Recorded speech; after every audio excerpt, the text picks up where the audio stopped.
একটি গ্রামে ছোট্ট একটা ছেলে ছিল, নাম তার স্বামী। সে খুব গরিব ঘরে জন্ম ছিল, কিন্তু আল্লাহর উপর তার ভরসা ছিল অটুট।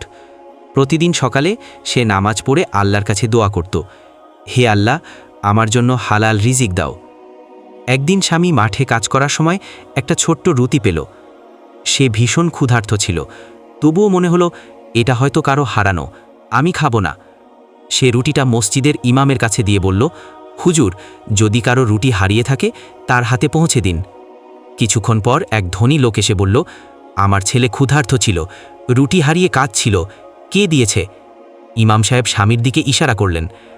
লোকটি স্বামীর সততায় এতটাই মুগ্ধ হল যে তাকে নিজের দোকানে কাজের সুযোগ দিল।